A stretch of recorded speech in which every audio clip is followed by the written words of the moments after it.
So it is very nearly that time of year again when the Women's Prize longlist will be announced. This is happening next week on Tuesday the 8th, and I wasn't going to do one of these videos because I didn't really feel qualified to do it, but then I thought, sod it, I'm going to give it a go and see how wrong I can be.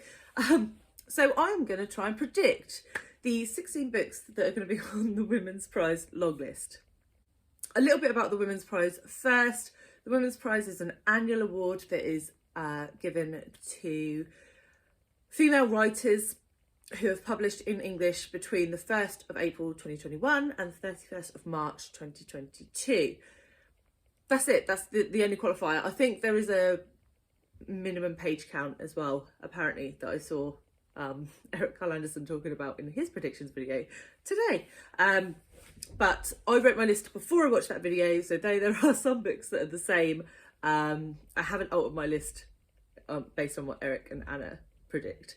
I will be coming back to you next week with a reactions video of what is on the list and how many I got right, if any, out of my list. And yeah, let's just get on with the books that I've chosen. For reference, this is just based off of books that I'm interested in reading.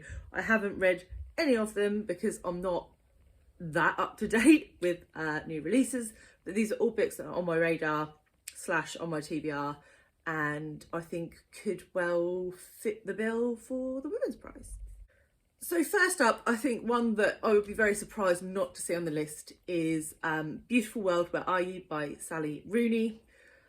Sally Rooney is a pretty prolific author at this point in time. I still haven't read any of her books, but I think she has a pretty solid shot of being longlisted. I don't know too much about this book. I think it follows a similar vein to her other two books where you have a group of friends and a slice of life. I think there's a trip to Rome involved. But yeah, I think it's just about interactions with people and how that works and how friendships form and relationships form and then dissolve. So yeah, I am keen to try one of her books at some point, and maybe it'll be that one. You never know. Next up is a book that is getting a lot of hype right now, and I hadn't really paid too much attention to it until I saw Jennifer Loves Books talking about it the other day in her haul, and that is Matrix by Lauren Groff. So this is historical fiction, which I didn't know until last week, and it follows a woman, I think, who is sent over from France to England to manage a nunnery or something like that. And all I heard from Jennifer to sell me on this book was lesbian murderous nuns. So yeah, we'll see what it's like. Certainly getting a lot of hype, so maybe it'll be a good one. Next on my list is one that I think is probably a bit more mainstream, but given some of the books that were on last year's prize, e.g. The Dawn French, I think there may well be more opportunity for more accessible is probably not the right word, but more mainstream books to be in with a shot. And why shouldn't they? If they're well written and people enjoy them, why shouldn't they get a shot at the Women's Prize? And that book is The Other Black Girl by Zakiya Dallas Harris, and this follows a black woman who is the only black woman in her office. I think she works in publishing until a new black girl is hired and comes in, and it has thriller vibes and it's very atmospheric, I believe. Yeah, so I think I will probably give that one a go regardless of whether it gets onto the Women's Prize list. But yeah, sounds intriguing and I would like to give it a go. The next one is one that I haven't really heard anyone talk about, but has definitely piqued my interest, and that is Caul Baby by Morgan Jenkins. So this is a sort of family saga tale, and I think we start off with a woman who is struggling to have children, and she goes to another family who have been rumoured to have sort of a magical skin, a layer of Caul skin. And if you use that, it can like make things happen. I'm not entirely sure. Some sort of magical element to it. They refuse to give her any but then a baby does come into the mix from elsewhere in the family, but is taken... I'm not entirely sure, but I think there's magical realism elements, there's sort of adoption and identity elements in it as well. And yeah, I'm just really keen to give it a go. I love a family saga, and with a little bit of speculative fiction thrown in, then I think it could be a recipe for a very good book. Next up, I have Intimacies by Katie Kitamura. If I'm honest, I read the blurb to this and I really don't have any idea what it's about. It follows an interpreter and it's about love and power and violence, and that's all I know. But it has had rave reviews. I think it was on Barack Obama's summer reading list. So it kind of hit my radar at that point, but I've heard lots of people talk about it since then and say that it's really good. So I would like to try it, and I think that may well be on the list. Next up, we have The Sentence by Louise Erdrich. So this is about a ghost in a bookshop. Louise Erdrich is a very prolific writer. She is an Indigenous author as well. So this book, as I said, is set in a bookshop where one of the customers is haunting it. And then our main character, who I think is recently released from prison, has to try and figure out why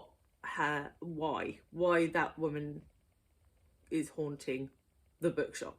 I don't know any more than that, but it sounds quite fun. Sounds quite light-hearted. Whether it will be or not, time will tell. But I would quite like to see that on the list. Yeah. Next up, I have Once We Were Wolves by Charlotte McConaghy. And again, this is on here just because I don't think I've seen a bad review of this book. Everybody has said it's really, really good. And in this one, we are set in Scotland and we follow twins who have moved from Alaska to introduce some grey wolves into the environment, or reintroduce grey wolves, I should say. And it's about their relationship, obviously what's happening with the wolves, but also I think there's something that happened back in Alaska that's sort of following them. Don't really know, but as I say, all I've had is good things, so I'd really like to see this one. I've said that for every single one, I think, so far. I'm going to try and change up my patter. 8th, Of Women and Salt by Gabriela Garcia. This is a multi-generational family saga. Can you tell I like that sort of book? And I think we're set between Miami and Cuba, and I think it's split timeline, and it sort of follows what's happened with this family having came from Cuba to be in Miami, and the trauma of displacement for that family. So yeah, sounds like a goodie, and I think it could be in with a shot. Next up, if I was going to put money on any of these predictions being on the list, this one would be the one, and that is Great Circle by Maggie Shipstead. This was longlisted and was it shortlisted as well for the Booker Prize, and is dual timeline, and the historical timeline is following a young female pilot who is going to be the first to circle the world, to do the Great Circle around the world in an aeroplane. And then we follow in the modern timeline an actress who's playing her as part of a movie. Not sure how I feel about that modern timeline. That could work and it could be awful. But the historical timeline sounds really up my alley. So I already own this book on my Kindle, I just haven't got to it yet. And yeah, I really think that one will be on there. If I was a betting gal, I would put that one on there. The next book I have chosen as my dream long list is The Love Songs of W.E.B by Honoree, Faronne, Jeffers.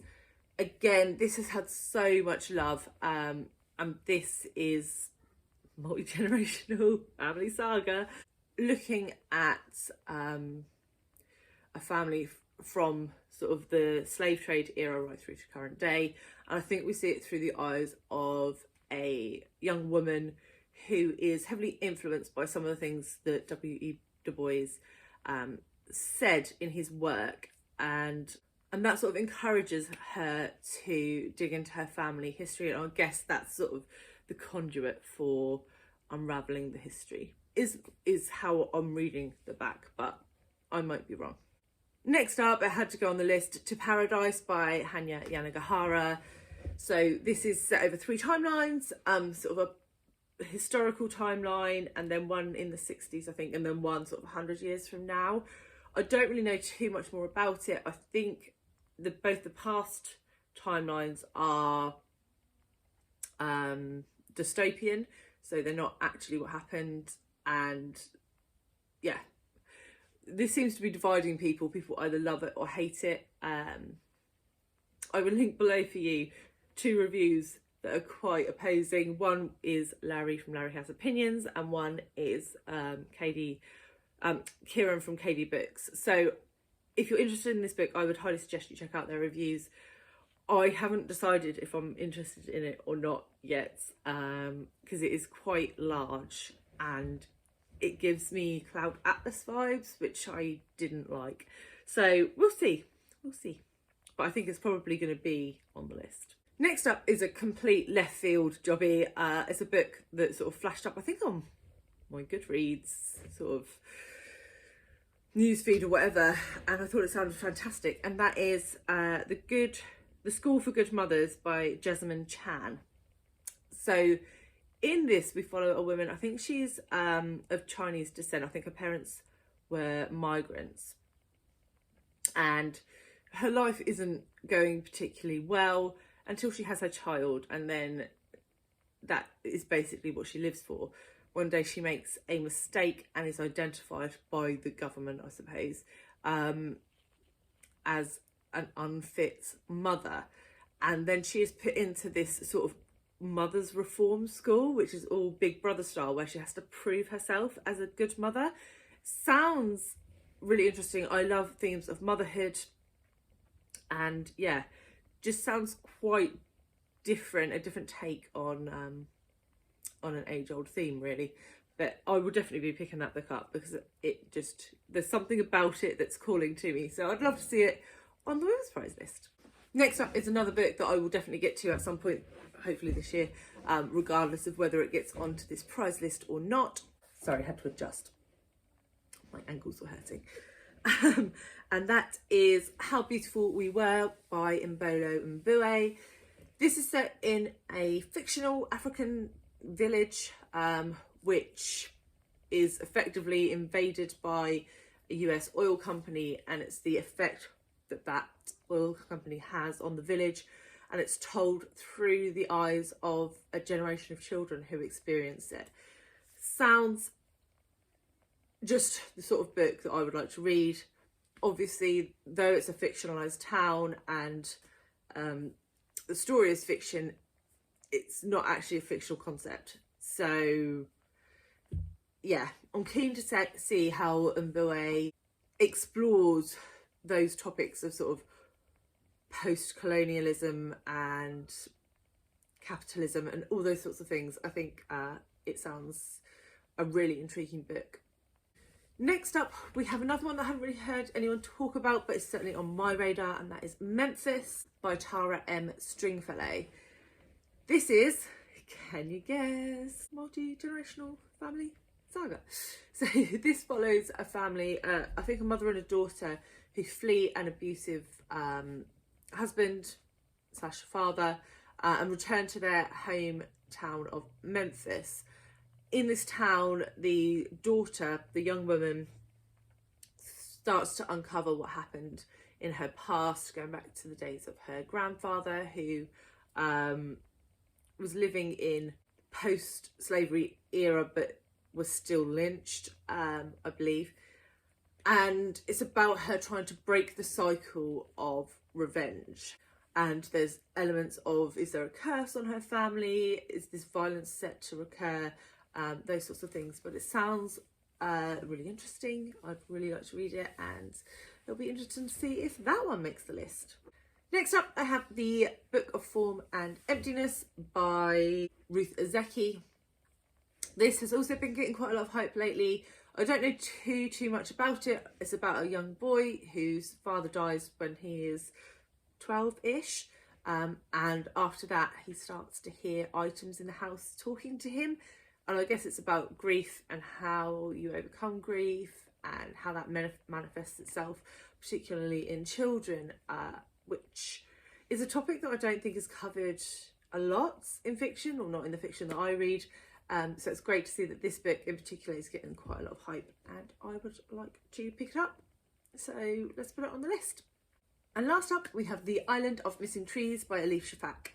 Elif Shafak is one of those authors that I've been meaning to read for so long and I haven't got to her yet. But this one sounds great. It's about a Greek Cypriot and a Turkish Cypriot teenager who have sort of a forbidden love. I guess it's set at some point in the past. And there is a perspective of a fig tree, I hear. So I'm not sure that could either work really well or just be awful. But I really want to read it because it's Elif Shafak and everything she comes out with seems to be highly acclaimed. So I think she has a pretty good shot of making the long list too. And that's it, guys. That is 16 books that I think are going to make the long list. Let me know if you have any other predictions of books that you think are going to make it, if you've read any of these. And I will be back next Thursday to react to the books that have actually been longlisted. We shall see. All right, cheers guys, bye.